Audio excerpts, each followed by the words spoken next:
வணக்கம். போகரையாவின் 7000 முழுவதுமாக சொல்வதற்கு இந்த பிறவி போதாது. எத்தனை எத்தனை விஷயங்களை, யதார்த்தங்களை, மனித குலத்தின் மாண்புகளையும் மயக்கத்தையும் மடைமையையும் கூட வாழ்வை கடந்து போவதற்கு துன்பம் வாராது. வந்தபோதும் கூட அதை எளிதாக நேர்கொள்வதற்கான பாதைகளையும் பாடங்களையும் நமக்கு இனிய தமிழில் சொல்லி இருக்கிறார். ஒரு காலத்தில் படிப்பதற்கே இயலாதபடிக்கு சாஸ்திரமும் சாதியமும் சம்பிரதாயங்களும் இடைமறித்த போது வழக்கத்தில் இருந்த தமிழும் பின்னர் வந்த எழுத்து முறையும் மாறி மாறி நூற்றாண்டுகளை கடந்த பின்பும் அவர் தந்த 7000 பாடல்களும் பாடங்களும் இன்னும் அதன் மகிமையை சொல்லிக் கொண்டேதான் வந்து கொண்டிருக்கிறது. இன்னும் எண்ணற்ற மக்களுக்கு பயன் தந்து கொண்டேதான் இருக்கிறது. அதன் புகழை உயர்த்தி பிடிப்பதும் அதன் வழி நடக்க முயற்சிப்பதும் தான் தமிழுக்கும் தமிழ் தந்த முன்னோர்களுக்கும் நாம் செய்யும் கைமாறாக இருக்கும்.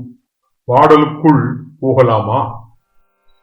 போற்றவே இன்னமொரு கருமாங்கே புகழான புலிப்பாணி மைந்தார் கேளு ஏற்றவே 14 பேர் சித்தரு தண்ணி எழிலானரோ மரிஷி என்னும் சித்து நாட்டிசையும் மெச்சுதற்கு யோகவானாம் நலமானரோ மகுரி என்னும் நாடு மேற்புறமா மடகோடி கானகத்தில் மேதினியில் தான் பிறந்த சித்துமாமே.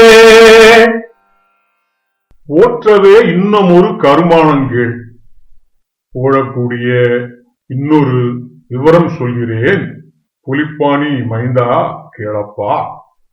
ஏற்றவே சிறப்பான 18 சித்தர்கள்ல ரோமரிஷி என்கிற சித்தர் இந்த உலகம் மெச்சுகின்ற யோக ரிஷி என்றும், ரோமபுரி என்கிற நாட்டிலே மேற்கே வடக்கு மூலையில் காட்டிலே அமைந்ததொரு நாட்டிலே பிறந்த சித்தர் என்றும் சொல்லிவிட்டு, தானான சித்தர் முனி வெகு காலந்தான் தகமையுடன் ரோமபுரி பருகிலப்பா பேனான செங்கழுனி தீர்த்தம் தண்ணி சிறப்புடனே வெகு கால இருந்தாரங்கே மானான ரிஷியாரும் மலை மீதில்தான் மகத்தானதாக வித்தை செய்வதற்கு ஊரான பட்சியின் தன் வாத வித்தை உத்தமனே செய்தாரே கோரியாமே. தானான சித்தர் முனி என்கிற ரோமரிஷி ரொம்ப காலமாகவே ரோமபுரியிலே தேன் போன்ற சுவையுள்ள செங்கழுநீர் தீர்த்தமுள்ள இடத்தில் வாழ்ந்தார் என்றும், அவர் வாழ்ந்த அந்த மலை மீது வாதவித்தை செய்வதற்கும் யோகம் செய்வதற்குமாக ஊனான பட்சியின் உணவாக கூடிய பறவையின் ஊனிலிருந்து மருந்து செய்யும் விதத்தை பலவாக செய்து கொடுத்தாரே என்றும் சொல்லிவிட்டு, கோடியா சாதி என்ற சேவல்தானோ கொத்தவனாம் ரோமரிஷி கானகத்தில் தேடியே பெருஞ்சாதி சேவல் தன்னை தெளிவுடனே கண்டல்லோ பாராய்ந்தேதான் நீடியே கெந்தகமும் பலந்தான் 10 நேர்மையுடன் பரம்பொருளை அரிசி நேராம் சூடியே குழிக்கல் தண்ணிலிட்டு துப்புரவாய் தானரைப்பாய் சாமம் நாளே. கோடியான் சாதி என்ற சேவல் தானும் கோடி விதமான பறவைகள்ல சிறந்த பறவையான சேவலை ரோமரிஷியாருடைய காட்டிலே காணுகின்ற சேவலை தெளிவாக பார்த்து நீடியே அதற்கு கெந்தகமும் பழம்தான் 10 பழம் எடுத்துட்டோ பருங்குருவை அரிசி, குருவை அரிசியிலேயே பெரிய குருவை அரிசியும் எடுத்துட்டு உரலில் போட்டு நன்றாக அரைக்க தூளாக்க 4 சாமம் எடுத்துக்கிட்டு நல்ல மை போல ஆகும் வரைக்கும்னு அர்த்தப்படுத்திக்கலாம். நாளான சாமமது மேதிப்பாலால் நலம் பெறவேதான் அரைப்பாய் 4 சாமோ சீலமுடன் மாவகரை திரட்டியேதான் சிறப்பான சேவலுக்கு உணவு ஈய கோலமுடன் சேவலது உண்ட பின்பு குற்றவனே குகைக்குள்ளே அடைத்து மேதான் பாதமுதம் உண்ட பின்பு பஷி தன்னை பான்மையுடன் தான் அமைத்தார் குகையினுள்ளே. நாளான சாமம் அது, அந்த பெருங்குருவை அரிசி கந்தகம் சேர்த்ததை உரலில் போட்டு இடித்த மாவை மேதிப்பாலால், அதாவது எருமைப்பால் சேர்த்து ஆட்டி மாவாக எடுத்ததை சேவலுக்கு கொடுத்து உண்ணச் செய்து அந்த மாவை அந்த சேவல் உண்ட பிறகு அந்த சேவலை கூண்டுக்குள் அடைக்க வேண்டும் என்றும் அப்படி அடைப்பதற்கான கூண்டும் செய்வித்தார் ரோமரிஷியார் என்றும் சொல்லிவிட்டு உள்ளான குகைதனிலே 4 உத்தமனே சேவலுக்கு உணவு தந்து எள்ளளவும் எச்சமது வெளியேகாமல் எழிலாகத்தான் சேர்த்து காயப்போடு தெள்ளமிருத மாறதொரு காரமிட்டு தெளிவாக மூசையிட்டு சீலை செய்து கள்ளமின்றி ரவிதனிலே காய வைத்து கலங்காமல் மூசைதனை ஊதிடாயே.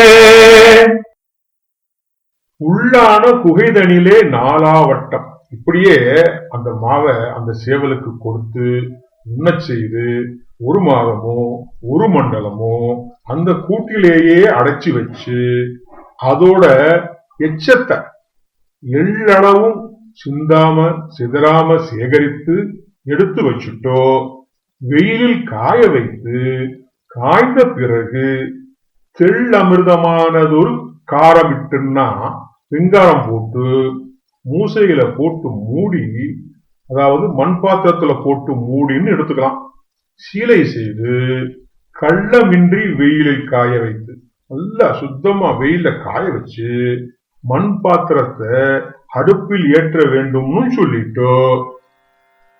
ஊதரென்றால் சரவுரையில் வைத்து ஊது உத்தமனே தீயாரி எடுத்து பாரு நீதமுடன் மூசைதனை உடைத்து பார்க்க நிலைத்ததடா கெந்தி என்ற செம்புமாச்சு தோதமுடன் செம்பதனை எடுத்துக்கொண்டு தோறாமல் மறுபடியும் பொடித்து மேதான் சாதமுடன் கெஞ்சியது பொடியை சேர்த்து சட்டமுடன் சேவலுக்கு கொடுத்திடாயே. ஊதவென்றால் மண் பாத்திரத்தை, ஊதவென்றால் அந்த மண் பாத்திரத்தை சர உலையில் வைத்து எரிக்க வேண்டுமா. சர உலைனா இரும்பு பழுக்க காய வச்சு அரிவாள் கத்தி உளி போன்றவைகளை செய்வதற்காக உள்ள பட்டறைகளில் உள்ள அடுப்பு அப்படின்னு சொல்லுவாங்க. அப்படி சர உலையில வைத்து எரித்த பிறகு தீயாரி அந்த மூசையை, அதாவது அந்த மண் பாத்திரத்தை உடைச்சு பார்த்தா உள்ளே கெந்தி என்ற செம்புமாக கெந்தக செம்பாக மாறியிருக்கும்னோ அதை சிதறாமல் எடுத்து பொடியாக செய்து அந்த பொடியை சாதத்தோடு சேர்த்து பிசைந்து அதையும் சேவலுக்கு உணவாக கொடுக்க வேண்டும்னு சொல்லிட்டோ.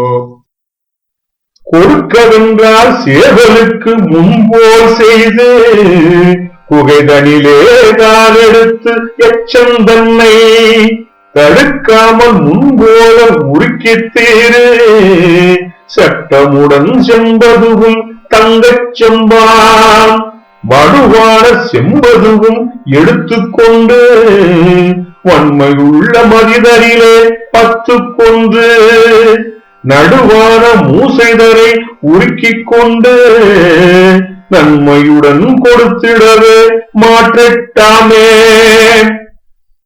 கொடுக்கவென்றால் சேவலுக்கு முன்போலச் செய்து, அப்படி உணவு கொடுத்துட்டு முன்போலவே கூட்டில போட்டு அதோட எச்சத்தை சேகரித்து முன்பு சொன்னது போலவே வெயிலில் காய வைத்து சர உலையில் வைத்து உருக்கிட வேணும்னோ, அப்படி உருக்கின பிறகு தீயாரி எடுத்து பார்த்தா கிடைக்கிறது தங்கச் செம்பாகும்னோ, அந்த செம்பை எடுத்துட்டு வெள்ளியோட 10 பாகம் போட்டு மூசையில போட்டு உருக்கி எடுத்தா அது 8 மாத்து தங்கமா கிடைக்கும்னு சொல்லிட்டோ. 8ஆன மாற்றதுவும் சுத்த தங்கம் எழிலான ராமரது காசியப்பா மட்டான தங்கமது மதிப்புமெத்த மகிதலத்தில் மகிமையது மகிழப் போமோ. திட்டமுடன் கெந்தி என்ற தங்கச் செம்பாம் சிவராஜயோகியவன் செய்வான் பாரு. சட்டமுடன் விதியாளி செய்வானல்லால் சங்கமுடன் மற்றவரும் செய்யார் தாமே. 8ஆன மாற்றுதுவும் தங்கம். 8 மாத்து தங்கம் மட்டுமில்ல, அது ராம செந்தூரம் போல மகிமை உள்ளதென்றும் மாத்து குறையாத தங்கத்தோட மகிமை இந்த உலகத்துல எவ்வளவு மதிப்பு இருக்கும்னு சொல்லித்தான் ஆக வேண்டுமா? திட்டமுடன், நம்பிக்கையுடன், திடமுடன், உறுதியுடன் இந்த கெந்தக தங்கச் செம்பை யோகியானவன் செய்வான் என்றும், சரியாக அறிவாளியும் விதியுள்ளவர்களும் இதை செய்வார்கள் என்றும், மற்றவர்கள் செய்ய முடியாது என்றும் சொல்லிவிட்டோ. செய்யாரா மற்றொருவரானாலும் தான் செம்மையுடன் கைபாகம் செய்வாகந்தான் எய்யாது கெந்தினுட செம்பு மார்க்கம் எடுக்கவுமே பாகமது காணப்போமோ. மையான கெந்தியது செம்பேயானால் மகத்தான வேலை இது கோடிக்கோடு. துய்யதொரு மதி காணும் பழுத்த தங்கம் துப்புரவாய் பின்னும் அந்த மதியில் தாக்கே. செய்யாரா மற்றொருவரானாலும் தான், மற்றவர்கள் செய்தாலும் செய்ய முயன்றாலும் கைப்பாகமும் செய்பாகமும் சரியாக செய்தால்தான் கெந்தகச் செம்பு கிடைக்குமோ. அப்படி கெந்தகச் செம்பு கிடைச்சுட்டா எத்தனையோ விதமான மருந்துகள் செய்ய முடியுமோ. துய்யதொரு மதி காணும் பழுத்த தங்கம் அப்படியே வெள்ளியோட சேர்த்து உலையிலிட்டு கிடைத்த பழுப்பு தங்கத்தோட மறுபடியும் வெள்ளி சேர்க்க வேணும்னு சொல்லிட்டோ.